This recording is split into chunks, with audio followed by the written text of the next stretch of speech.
we are going to set up or clone sessions we have already created.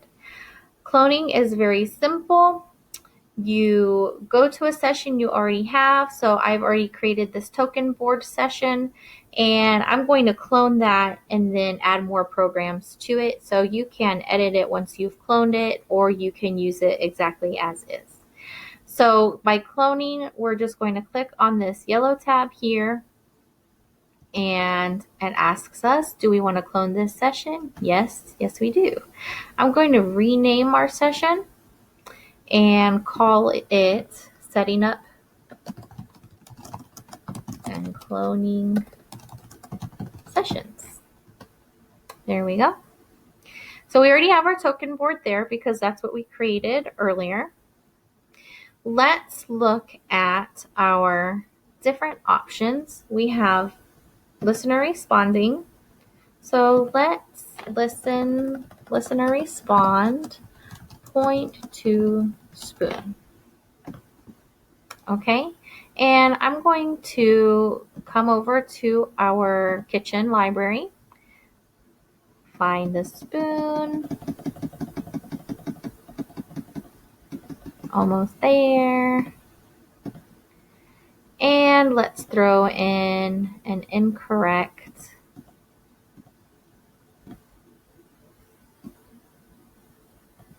fork and a knife. We'll make an array of 3.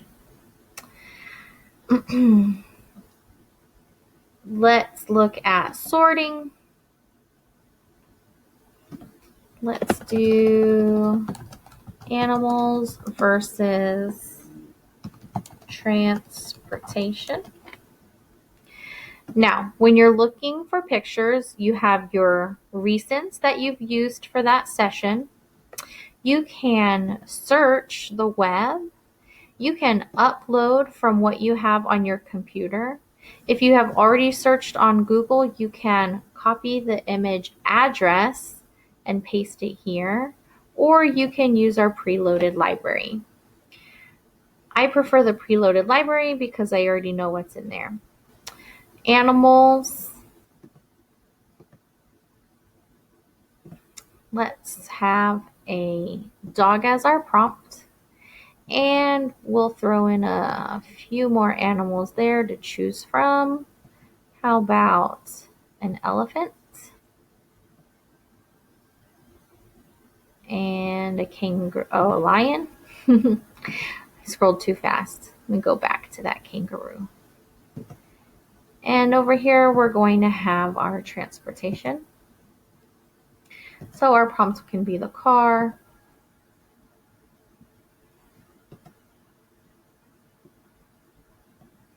Let's put an airplane,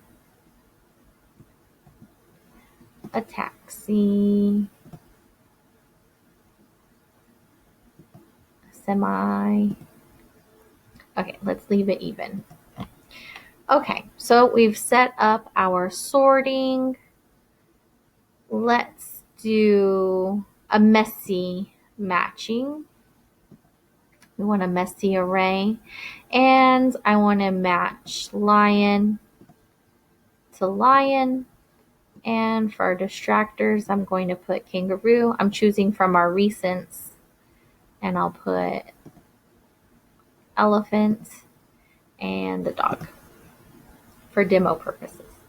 Okay, so there's our messy array. There's some sorting. There's some listener responding. Let's go ahead and look at the session. So I'm going to copy this link here for the client, and I'll show you what the client's page looks like. You'll send that to them either through your Zoom chat or through email. This is so you do not have to share remote control access of your screen. They will have their own screen, their own website to look at. Let me move myself. So here we're in the manage page. We want to go to the proctor page. So let's start our session, and it will take us there. we can see their token board. We're going to open up the Manage tab.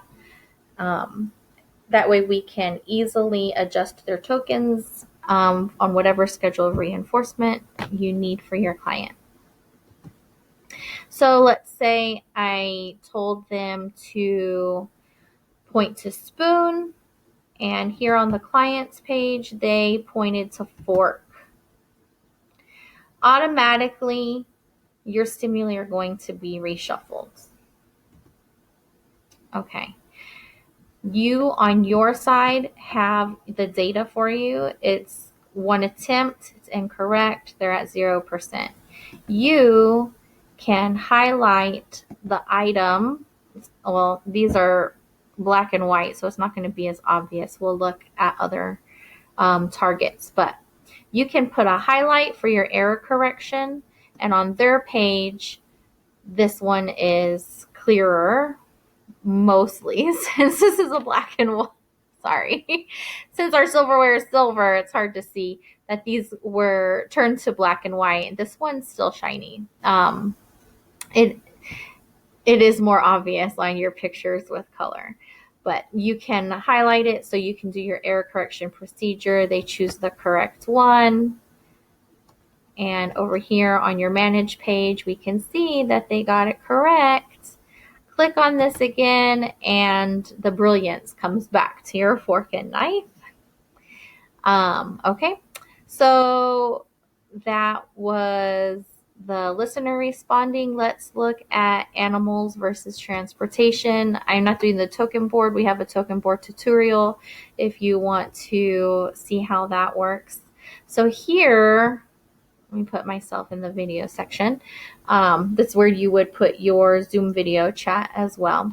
If you're doing your sorting, and let's say they try to put a transportation with the animals, it will get kicked back down. Okay, so, this is the Proctor page. You can also move them. And that is because, here's the client's page. Let's try to put an animal with transportation. It gets kicked back down.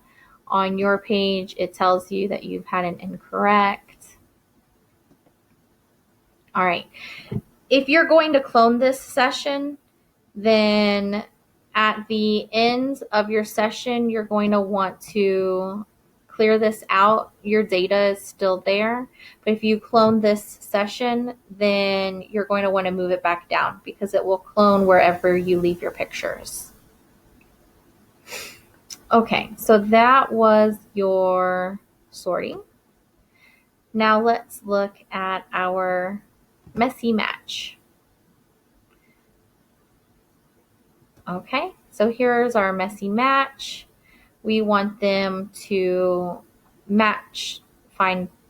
we want them to find the lion, right? And let's go ahead and highlight it for them. And as you can see, the other pictures have gone to gray. I'm going to take away that prompt. Now all the pictures are bright again, colorful again. They chose the wrong one. Your pictures will move around again. So this is how you set up and run your sessions. The independent, we didn't look at independent. Let me go back to the manage page.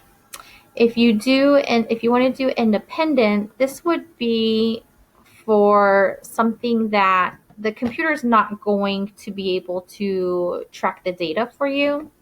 So let's say we want them to tact dog, and I'm going to add a picture of the dog. I choose this dog a lot because I had a dog that looked like this. And let me go back to the session, and I can push that target through, and I can ask them to, what's this? We're going to ask them to tact this. and you are going to be the one to mark it correct or incorrect. So on the client page, they just see the dog. We did have it labeled as tagged, but then we realized like we can just show them pictures of things we also need them to do. We're the ones taking the data. So maybe we need them to go wash the dog or practice petting the dog appropriately. You can put anything here. You can put a bed. They can go make their bed for independent living skills. Put dishes if they need to go do the dishes, and then you'll be the one marking if it's correct or incorrect. So this could be for tacting, or it could be a picture to show them what they need to do for their independent living skills. So that's why this one's called independent and not just tacting, because we wanted people to know that you can use it for more than just tacting. Really, it just indicates that you will be the one taking the data versus the software taking the data for you. Okay, so this is how we set up sessions. And I'll go back to the manage page. If I want to use this session again tomorrow with the, let me go back to my sessions page, sorry. Oh, I can click on it here. It was hiding under my head, of course. If I want to use this one again, I will click on the yellow. Yes, I'm sure. And it will open up for me, and then you can rename it. So let's say you used it today. You want to use it again tomorrow. You can make some edits. You can add things in or take them out, but you don't have to reinvent the whole wheel. And then, maybe save it under tomorrow's date so you know that, save it under tomorrow's date so you know that that's the one you want to use for tomorrow. I hope this was helpful. Thank you.